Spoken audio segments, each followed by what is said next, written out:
તો આપણે બધા જાણીએ છીએ કે ભાઈ કેન્સર છે એ જીવલેણ રોગ છે. દર વર્ષે ભારત દેશની અંદર 10 લાખથી પણ વધુ લોકો કેન્સરથી પીડાય છે અને એમાંથી લાખો લોકો મૃત્યુ પણ પામે છે.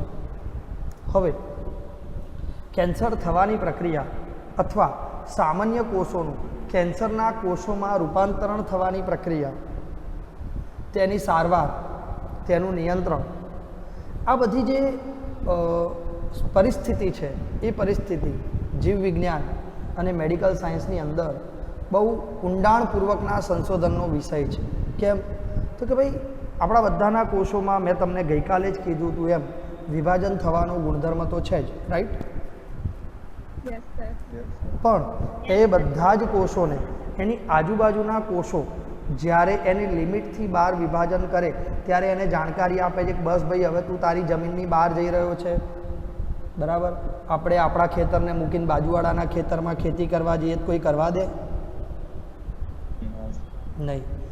તો જ્યારે પણ કોઈ પણ કોષ અનિયમિત બને છે, એટલું બધું વિભાજન કરે છે કે બાજુવાળાના વિસ્તારમાં જતો રહે, એટલે આજુબાજુવાળા બધા એક થઈને એને અટકાવવા માટે આવી જ જાય છે. એટલે આપણા એ વિભાજનનું નિયંત્રણ થઈ જાય છે. પણ આપણને ખબર છે કેટલાક ગુંડાઓ હોય ને, હા, અને ગુંડાની સામે કોણ પડે? પડે કોઈ? હા. તો જ્યારે એ ગુંડા જેવા કોષો હોય કે જેને કોઈ અટકાવી જ ના શકે અને કોષ વિભાજન કરીને પોતાનો વિસ્તાર વધારે જ રાખે, એ આપણને મારી નાખે, બરાબર ને? હા કે ના? હા. ચાલો જુઓ, તો આપણા શરીરમાં કોષીય વૃદ્ધિ અને એનું વિભેદીકરણ આ એક ઉચ્ચ કક્ષાએ નિયમિત અને નિયંત્રિત પ્રક્રિયા છે કે ભાઈ વૃદ્ધિ શરીરમાં અનિવાર્ય ઘટના છે. વિભેદીકરણ પણ અનિવાર્ય છે કે જે કોષો ઉમેરાય એ કોષો ચોક્કસ કાર્યને અનુલક્ષીને રૂપાંતરણ પામે, ચોક્કસ પેશીનું નિર્માણ કરે, એ પેશી પોતાની જવાબદારી પ્રમાણે જે તે કાર્યની શરૂઆત કરે, રાઈટ? હા. પણ આપણે ગઈકાલે જ કીધું હતું એમ કે કેટલીક વખત કોષોની વૃદ્ધિ તો થાય, વિભાજન થાય, પણ કાર્યને અનુલક્ષીને વિભેદીકરણ ન થાય. એટલે કે આ નિયંત્રણની પ્રક્રિયા શું થાય છે? તૂટી જાય છે. આ નિયંત્રણની પ્રક્રિયામાં ભાંગતોડ થાય છે. જો આ નિયંત્રણની પ્રક્રિયામાં ભાંગતોડ થાય તો સામાન્ય કોષોનો સંપર્ક નિષેધનો ગુણધર્મ. સંપર્ક નિષેધ એટલે શું? તો મેં તમને કીધું હતું કે સંપર્ક નિષેધનો ગુણ બીજી પેશીઓ સાથેનો તેનો સંપર્ક તેમની અનિયંત્રિત વૃદ્ધિને અવરોધે છે. આજુબાજુવાળા અટકાવશે કે ભાઈ મારા એ વિસ્તારમાં આવવાનું નહીં. હા. તો એ સંપર્ક નિષેધનો ગુણ છે કે ભાઈ આજુબાજુવાળાના સંપર્કમાં જેવો આવે છે તરત આજુબાજુવાળા એની જે અનિયંત્રિત વૃદ્ધિ છે એનો અવરોધ કરે છે. એટલે કે કેન્સરગ્રસ્ત કોષો આ જે અનિયંત્રિત વૃદ્ધિને અવરોધવાનો જે સંપર્ક નિષેધનો ગુણ છે, સંપર્ક નિષેધનો ગુણ જેના કારણે આજુબાજુવાળા અટકાવે છે અને આ ભાઈ મસ્ત પોલિટિશિયનની લાગવગ થઈ ગઈ અને ગુંડો થઈ ગયો, એટલે હવે શું કરશે? તો કે ભાઈ એને આ સંપર્ક નિષેધથી કોઈ ફરક પડતો થાય, એ કરી લો, હું તો આવવાનો. એટલે હા. તો કેન્સરગ્રસ્ત કોષો આ સંપર્ક નિષેધનો જે ગુણધર્મ છે એ ગુમાવે છે.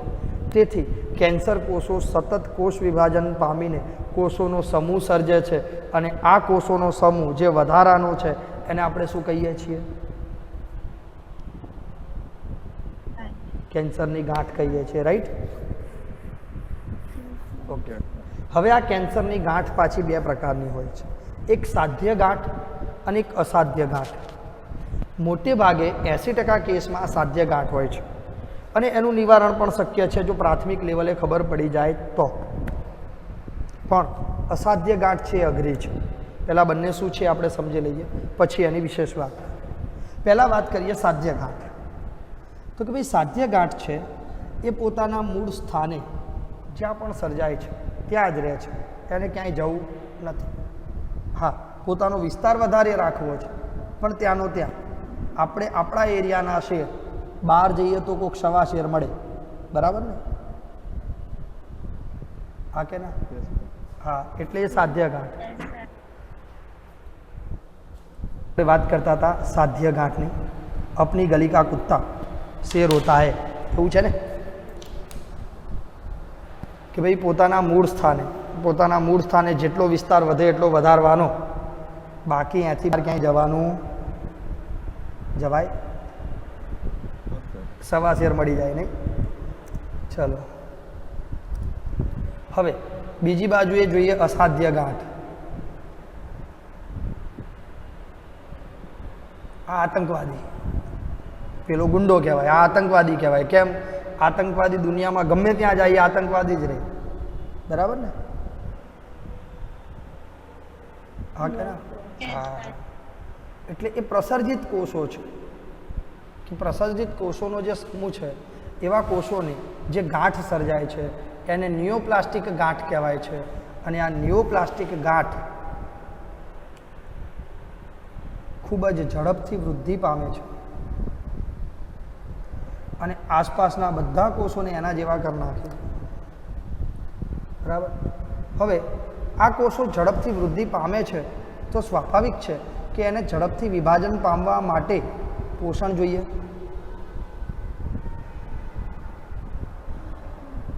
ચલો, આપણા શરીરમાં દરેક કોષને એક લિમિટેડ પોષણ મળે એવો ખોરાક આપણે આપીએ છીએ, તો એ પોતાનું વધારાનું જે આવશ્યક પોષણ છે એ આસપાસના જે સામાન્ય કોષો છે એની ઉપર આતંકવાદીપણું કરીને મેળવી લેશે. હા કે ના?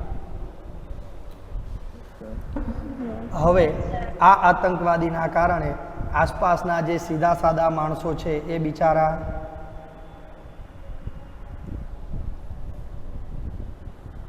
કેમ? તો કે ભાઈ સામાન્ય કોષો આવશ્યક પોષક તત્વોથી વંચિત રહીને ભૂખ્યા મરી જાય છે. ક્લિયર?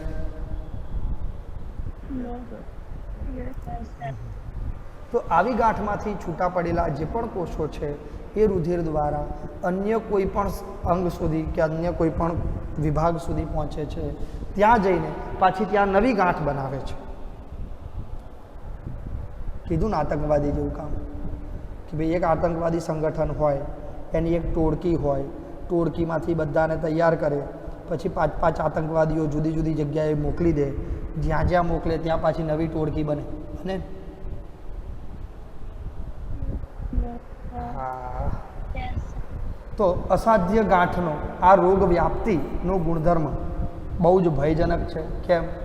તો કે ભાઈ જે સાધ્ય ગાંઠ છે એને આપણે એક વખત ઓપરેશન કરીને કાઢી નાખી, બરાબર, પછી એને અમુક સમય સુધી આપણે ટ્રીટમેન્ટ આપી, તો આપણે એ કોષોની જે નિયંત્રણમાંથી બહાર નીકળી ગયા છે એને પાછા નિયંત્રણમાં લાવી શકીએ છીએ.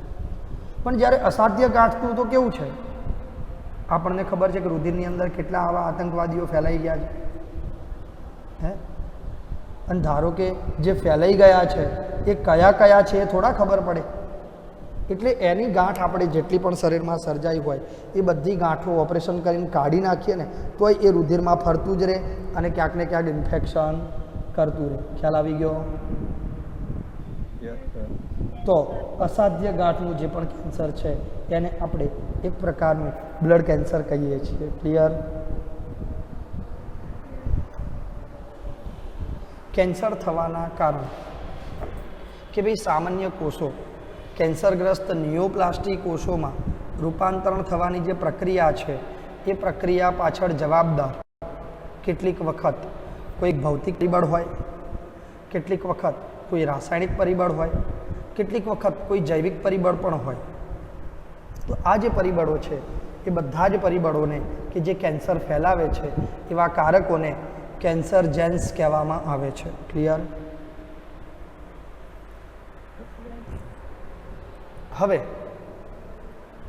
પહેલાં આપણે વાત કરીએ કે ભાઈ ક્ષ કિરણ, ગેમા કિરણ, આવા આયનિક કિરણો છે, યુવી રેઝ, જે બિન આયનિક કિરણ છે, આ બધા જ આપણા ડીએનએને ઈજા કરે છે. મતલબ ભૌતિક ઈજા થઈ, હા કે ના? આ સિવાય કેમિકલની વાત કરીએ તો તમાકુનો ધુમાડો, એટલે બીડીનો ધુમાડો. તમને એમ થાય કે સાહેબ તમાકુનો ધુમાડો હોય બીડી બિસ્ટોલમાં શું હોય છે અંદર? તમાકુ હોય. બરાબર. ભાઈ હું પીતો નહીં હો, પણ જોયું તો હોય, નહીંતર કે સાહેબને બધી ખબર લે. ચાલો, તમાકુના ધુમાડામાં રહેલા જે પણ રાસાયણિક કારકો છે એ પણ કેન્સરજન્સ છે, બરાબર, કે જે આપણા સામાન્ય કોષોને કેન્સરગ્રસ્ત કોષોમાં ફેરવે છે. આ સિવાય કેટલાક વાયરસ આ જૈવિક થયા ને, મતલબ આપણે ત્રણેય પ્રકારના ઉદાહરણ જોયા, ભૌતિક, રાસાયણિક અને જૈવિક, રાઈટ. તો કેન્સર પ્રેરતા જે પણ વાયરસ છે એ ઓન્કોજેનિક વાયરસ કહેવાય છે. શું કહેવાય છે?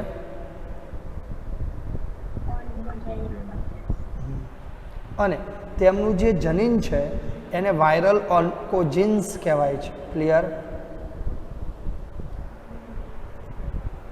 આ ઉપરાંત સામાન્ય કોષોમાં પણ કેટલાક કોષીય ઓન્કોજીન્સ અથવા પ્રોટો ઓન્કોજીન્સ, મતલબ આપણા કેટલાક પ્રોટીનના બંધારણમાં ફેરફાર થાય અને ઓન્કોજીન્સ તરીકે વર્તે, બરાબર.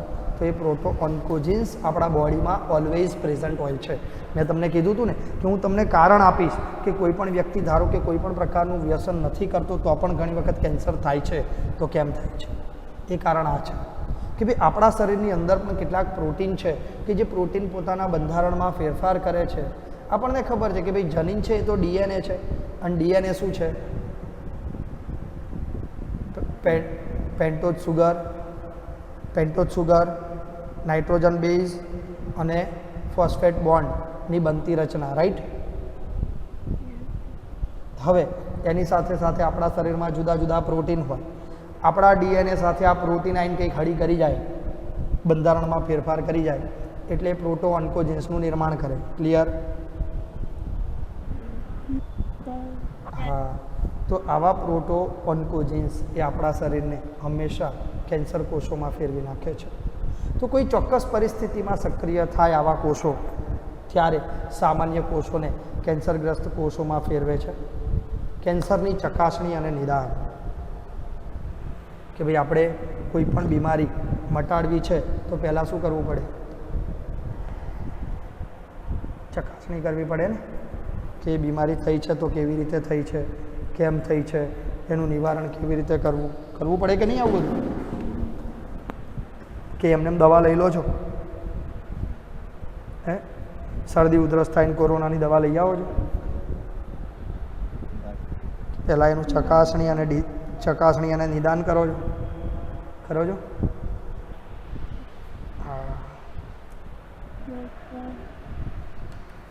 ચલો. કેન્સર સમયસર વહેલા ઓળખાઈ જાય એ ખૂબ જરૂરી છે. કેમ? તો કે ભાઈ કેન્સરમાં આપણે જુદા જુદા સ્ટેજ સાંભળેલા છે.